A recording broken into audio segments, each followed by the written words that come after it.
नमस्कार, मी प्राध्यापक क्षितिज पाटुकले। आज आपण चर्चा करणार आहोत अंगकोर वाट कंबोडिया यात्रेबद्दल, एका स्पिरिच्युअल टूर बद्दल, एका हेरिटेज टूर बद्दल, एका हिस्टॉरिक टूर बद्दल।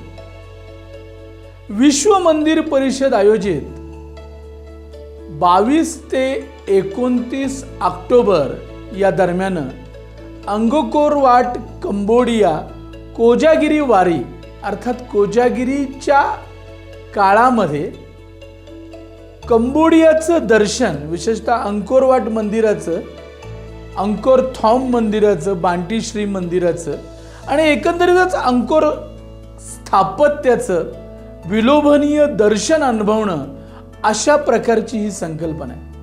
आपल्याला सगळ्यांना माहितीच आहे की संपूर्ण विश्वातलं सगळ्यात मोठं मंदिर, युनेस्कोनं ज्याला वर्ल्ड हेरिटेजचा दर्जा दिलेला आहे आणि जगातलं 8वं आश्चर्य असं विष्णूचं मंदिर, इसवी सनाच्या 12व्या शतकामध्ये सूर्यवर्मन दुसरा यानं बांधलेलं असे अंकोर वाट मंदिर,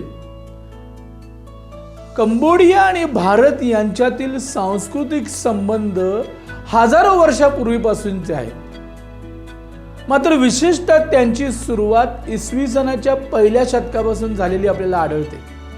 कौंडिण्य नावाचा एक भारतीय युवक तमिळनाडूमधला, तो पहिल्यांदा कंबोडिया या देशामध्ये पोहोचला।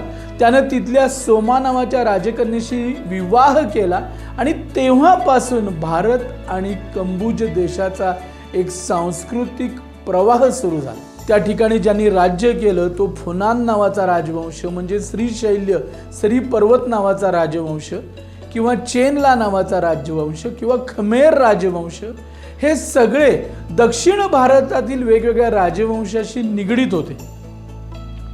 दक्षिण आशिया हा जो काही भाग आहे, मग त्यामध्ये ब्रह्मदेश आहे, त्यामध्ये थायलंड आहे, त्यामध्ये व्हिएतनाम आहे, त्यामध्ये इंडोनेशिया, हे सगळे प्राचीन देश, ब्रुनेई आहे, हे सगळे प्राचीन देश हे अखंड भारताचाच एक भाग होता। आणि आजही आपल्याला या सर्व ठिकाणी प्राचीन भारतीय सनातन वैदिक हिंदू संस्कृतीची प्रतीकं आजही पाहायला मिळतात। ती आजही ती संस्कृती, ती परंपरा तिथं आपल्याला जीवित असलेली आणि प्रवाहित असलेली दिसून येते। ज्ञानेश्वर माऊलींनी ज्यावेळेला 11व्या शतकामध्ये भारतामध्ये, महाराष्ट्रामध्ये नेवाशाला ज्ञानेश्वरीची रचना केली, अगदी त्याच काळामध्ये सूर्यवर्मन दुसरा या राजानं अंकोर वाट नावाचं एक मंदिर सियाम रिप नावाच्या शहराजवळ बांधलं। हा एक अत्यंत अद्भुत असा चमत्कार होता। आजही आधुनिक विज्ञानाला याचा शोध लावता आलेला नाहीये की कशा प्रकारे, कुठलं साहित्य वापरून, कुठलं तंत्रज्ञान वापरून या मंदिराची निर्मिती केली गेलेली आहे। कारण तो संपूर्ण जगात कुठेही अशा प्रकारचं स्थापत्य, अशा प्रकारचं महाकाय, अशा प्रकारची वास्तुरचना आपल्याला कुठेही पाहायला मिळत नाही। ज्यावेळेला लंडनची, रोमची, पॅरिसची लोकसंख्या 5000 सुद्धा नव्हती, अशा त्या काळामध्ये अंकोर वाट या ठिकाणी 10 लाखापेक्षा अधिक लोक एकत्र राहत होते। ती अंगकोर सभ्यता आणि संस्कृती तिथं नांदत होती। इसवी सनाच्या 1ल्या 2ऱ्या शतकापासूनच भारतातून वेगवेगळे कारागीर, स्थापत्य, पंडित, साहित्य रचनाकार, विद्वान लोक यांचं येणं जाणं, त्यांचा जे काही आदान प्रदान आहे ते भारतामध्ये आणि कंबोज देशामध्ये सुरू झालं आणि ते विकसित होत गेलं। दुसरा जयवर्मन यानं 9व्या शतकामध्ये त्या ठिकाणी खमेर नावाचं एक साम्राज्य स्थापन केलं। खमेर ही भाषा संस्कृतशीच मिळती जुळती आहे। आणि मग त्या ठिकाणी जो खमेर राजवंश सुरू झाला, त्यानं अक्षरशः हजारो मंदिरं बांधली। आजही त्याची जी काही नोंदणी केली गेलेली आहे, जो काही सर्वे केलाय, त्यातून असं दिसून येतं की 5000 पेक्षा जास्त छोटी मोठी मंदिरं होती।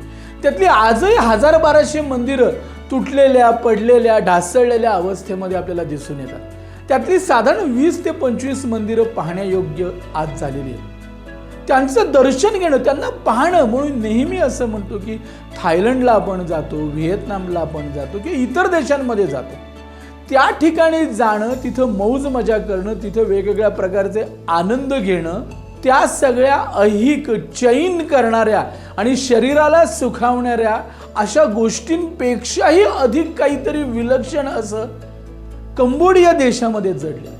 कंबोडियाची यात्रा, कंबोडियाची टूर ही एक बुद्धीला आवाहन करणारी, आपल्या सौंदर्य दृष्टीला प्रगल्भ करणारी, आपल्या आध्यात्मिक अनुभूती जागवणारी, आपल्यातले अष्टसात्विक भाव जागृत करणारी आणि त्याचबरोबर प्राचीन भारतीय ज्ञान परंपरा, सनातन वैदिक हिंदू संस्कृती ही किती प्रगल्भ होती आणि तिचा प्रचार प्रभाव केवळ आचरणातून कसा सर्व दूर संपूर्ण विश्वामध्ये पसरला होता, त्याची साक्षात अनुभूती आपल्याला येते. या ऑक्टोबर 2026 मधल्या या अंकोरवाट कोजागिरी वारीमध्ये आपल्याबरोबर प्रख्यात राष्ट्रीय कीर्तनकार आणि त्याचबरोबर संगीत नाटकातील प्रख्यात गायक डॉक्टर चारुदत्त आफळे हे आपल्याबरोबर असणार. कोजागिरीची रात्र आपल्याला तिथे एका अत्यंत अद्भुत अशा प्रकारे साजरी करायची. अंकोरवॉट, अंकोरथॉम, बयान, तापरोम, प्रियखान, निकपियान, बांटीश्री ही वेगवेगळी मंदिरं तर आपण पाहणारच आहोत. साक्षात अप्सरा नृत्याचा आनंद घेणार आहोत. टोनले सॅप सारखा विस्तीर्ण जलाशय पाहणार आहोत. परंतु त्याचबरोबर आफळेबुवांच्या आवाजामध्ये, त्यांच्या सानिध्यामध्ये आपण विष्णू पुराणावर आधारित एक कीर्तन प्रवचन गायन असा आध्यात्मिक, सांस्कृतिक आणि सांगीतिक अनुभव घेणार. अंकोरवाट कंबोडिया ही कुठे जाता जाता एका देशाला चाललोय म्हणून दुसऱ्या देशाबरोबर, तिसऱ्या देशाबरोबर मी यात्रा करतोय अशा प्रकारची टूर नाहीये. ही एक अनुभूती आहे, अनुभवण्याची गोष्ट आहे. आपला जीवनानुभव हा समृद्ध करणारी अशा प्रकारची ही यात्रा आहे, अशा प्रकारची ही टूर आहे. या टूरचा जो काही खर्च आहे त्या खर्चामध्ये सर्व काही समाविष्ट आहे. कुठल्याही प्रकारचे एक्स्ट्रा खर्च त्याच्यामध्ये नाहीत. व्हिसा त्याच्यामध्ये इन्क्लुडेड आहे, विमान प्रवास त्याच्यामध्ये इन्क्लुडेड आहे, इन्शुरन्स त्याच्यामध्ये इन्क्लुडेड आहे. 5 स्टार पंचतारांकित अशा सारख्या हॉटेल्समध्ये आपण राहणार आहोत. अत्यंत शुद्ध शाकाहारी अशा प्रकारची भोजन व्यवस्था. अनेकदा परदेशामध्ये भोजनाची मोठी समस्या असते. शुद्ध शाकाहारी भोजन व्यवस्था तिथे उपलब्ध करून दिली जाणार आहे. विमानतळावरून हॉटेलमध्ये येणं आणि त्या सगळीकडे आपण AC कारमधनं फिरणार आहोत. सर्व प्रकारे आपल्याला आराम देणारी, मानसिक, शारीरिक, बौद्धिक असा आनंद देणारी अशा प्रकारची यात्रा. आपण सगळ्यांनी कृपया वेबसाईटला जा, वेबसाईटला पहा. वेबसाईटवर संपूर्ण यात्रेचं विवरण दिलेलं आहे. त्यामध्ये अगदी सगळा प्रवास, कुठल्या दिवशी कुठल्या ठिकाणी आपण जाणार आहोत त्याची माहिती दिलेली आहे. या यात्रेमध्ये प्रत्येकाला एक तिथलं लोकल सिम कार्ड दिलं जातं. त्यामुळे तुम्ही व्हॉट्सअपद्वारा, नेटद्वारा तुम्ही सगळ्या तुमच्या नातेवाईकांशी, कुटुंबाशी कनेक्टेड राहू शकता. अशा प्रकारे एक अत्यंत सुरक्षित, तितकीच चैतन्यदायी अशी अनुभव देणारी अशा प्रकारच्या या यात्रेचं आयोजन विश्व मंदिर परिषदेनं केलेलं आहे. आत्तापर्यंत विश्व मंदिर परिषदेनं 20हून अधिक यात्रांचं आयोजित केलेलं आहे आणि सुमारे 1200हून अधिक यात्रेकरू या आमच्या यात्रांमध्ये सहभागी झालेत आणि त्यांनी ही एक अत्यंत विलक्षण अशी अनुभूती घेतली.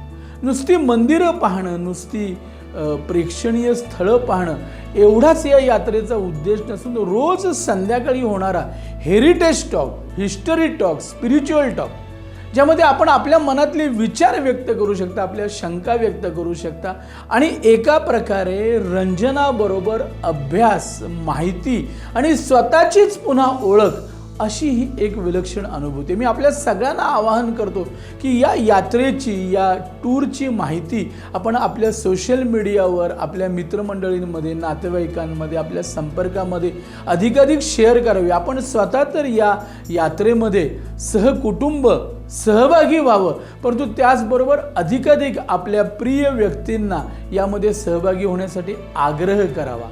या यात्रेची नोंदणी आपल्याला ऑनलाईन करता येईल. 20 जुलैपर्यंत आपण नोंदणी केल्यास विशेष सवलतीमध्ये आपल्याला ही नोंदणी करता येईल. फॅमिली डिस्काउंट बरोबर हजबंड वाईफ असा कपल डिस्काउंट सुद्धा या यात्रेसाठी उपलब्ध करून देण्यात आलेला आहे. आपण सर्वांनी या संधीचा फायदा घ्यावा आणि एक आगळी वेगळी अनुभूती आपल्या आयुष्यामध्ये अनुभवावी अशी मी आपल्या सर्वांना विनंती करतो. नमस्कार.